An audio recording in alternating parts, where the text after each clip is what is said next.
25 तारीख को प्रदोष और 26 तारीख को शिवरात्रि। जैसे प्रदोष के दिन प्रदोष काल में जलाया गया दीप, प्रज्वलित करा गया दीप 5 स्थान पर फल देता है। कितने स्थान पर फल देता है? 5 स्थान पर। आप में से कितने लोग हैं जो प्रदोष के दिन दीप लगाने मंदिर जाते हैं या शंकर जी के मंदिर पहुंचते हैं? बहुत बहुत प्रणाम आपको, साधुता जानना चाहिए। अपना प्रदोष के दिन प्रदोष काल में लगाया गया दीपक 5 स्थान पर फल देता है। पहला स्थान, अगर हमको या हमारे परिवार में किसी को काल सर्प दोष है तो हमारा प्रदोष का लगाया गया दीपक कहीं पूजन मत कराओ, वो दीप जलाने से ही काल सर्प दोष समाप्त होता चले जाता है। दूसरा स्थान पितृदोष। अगर किसी ने कह दिया कि तेरे घर में पितृदोष है, तेरे घर में, कई लोग बता देते हैं कि तुम्हारे घर में, कई माताएं पूछती हैं मेरे घर में बेटा नहीं, मेरे घर में 3 बेटी हो गई, 4 बेटी हो गई, 5 बेटी हो गई, बेटा नहीं है, बेटा नहीं, तो किसी ने कह दिया पितृदोष है। अब तुम शंकर जी की पूजन कर रहे हो, शंकर जी पे जल चढ़ा रहे हो, शिव की स्तुति कर रहे हो, तो किसी किसी की यहाँ 3 बेटियों के बाद, 4 बेटियों के बाद, एक माता ने तो लिखा है कि उसके यहाँ 2008 में उसके घर में लड़की ने जन्म लिया था, या 2008 में उसके घर में बच्चे ने जन्म लिया था, लड़की। उसके बाद फिर लड़की ने जन्म लिया और उसके बाद उसके घर में कोई पुत्र का योग नहीं बना। तब उसने प्रदोष के समय पर शाम को दिया लगाना प्रारंभ करा और 2008 में बच्ची जन्मी थी और अब 2024 में उसके घर में लड़के ने जन्म लिया।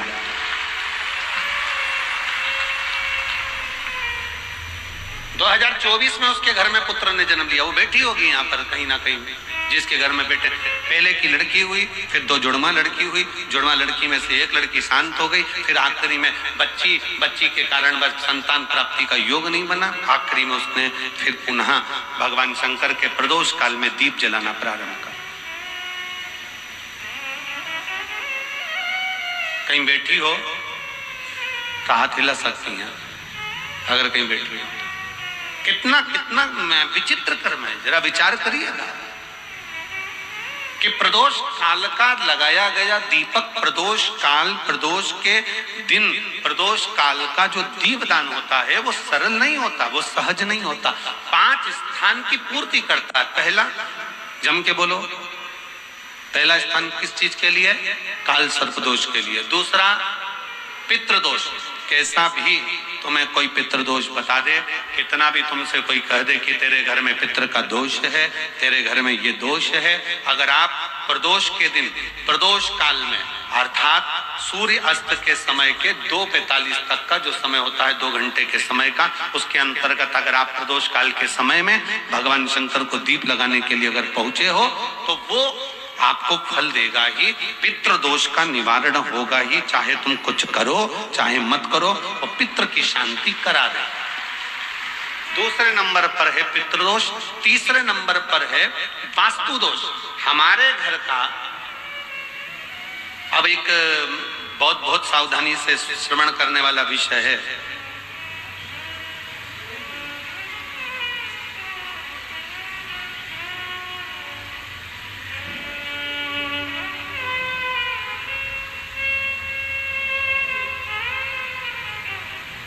यदि वंश की वृद्धि नहीं है, 30 वर्ष शादी के हो गए, 40 वर्ष शादी के हो गए और औलाद है ही नहीं, डॉक्टर ने भी हाथ नीचे कर दिया,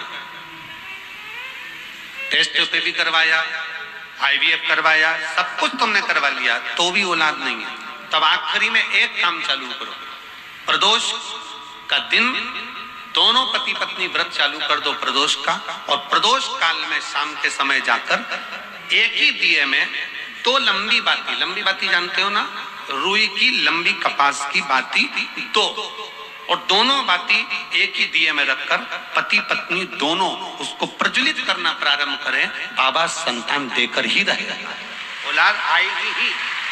दीप की जो बाती में अंतर आ जाता है, एक गोल बाती में और लंबी बाती में अंतर आता है, बहुत अंतर आता है। पितरों के लिए गोल बाती का प्रयोग बहुत कम होता है महाराज, देवी जी के लिए, माता रानी के लिए, जगत जननी के लिए गोल बाती का प्रयोग बहुत कम होता है महाराज, ध्यान रखिएगा। एक पितर के लिए, एक जगत जननी जगदम्बा दुर्गा भवानी के लिए गोल बाती का प्रयोग कम होता है, लंबी बाती का प्रयोग ज्यादा होता है। क्यों? क्योंकि हमारे घर की कुल देवी और हमारे घर के पितर हमारे वंश की वृद्धि करें, इसलिए लंबी बाती रखी जाती है, जिससे हमारा वंश बहुत लंबा चले, बहुत उन्नति की ओर बढ़े, इसलिए लंबी बाती का प्रयोग किया। शिव महापुराण की कथा कहती है 5 जगह पर हमारा जलाया गया एक दीप जो प्रदोष के दिन प्रदोष काल में लगाया जाता है, 5 जगह पर भारी पड़ता है। पहले नंबर पर जम के बोलते जाओ, काल सर्पदोष। दूसरे नंबर पर पितृदोष। तीसरे नंबर पर घर का वास्तु दोष। हमारे घर में कितना भी वास्तु दोष है, कोई ने कह दिया यहाँ बाथरूम नहीं बनना थी, यहाँ पर शौचालय नहीं बनना था, यहाँ सीढ़ी नहीं बनना थी, वो सीढ़ी वहां बनना थी, ये सीढ़ी वहां बनना थी।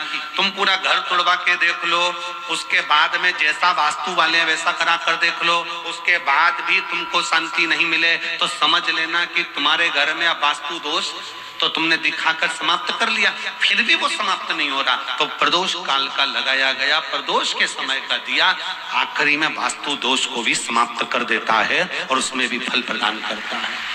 काल सर्पदोष, पितृदोष, वास्तु दोष।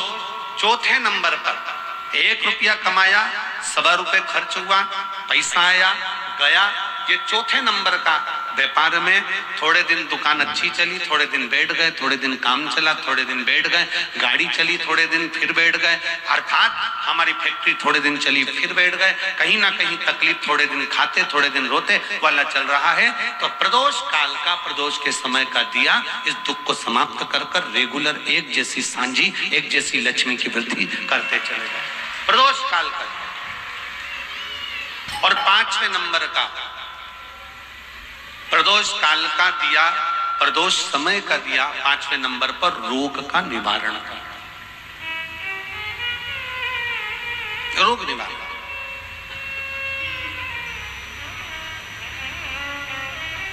ये 5 स्थान जो बताए गए हैं प्रदोष काल के दिन, प्रदोष के दिन दीप प्रज्वलन।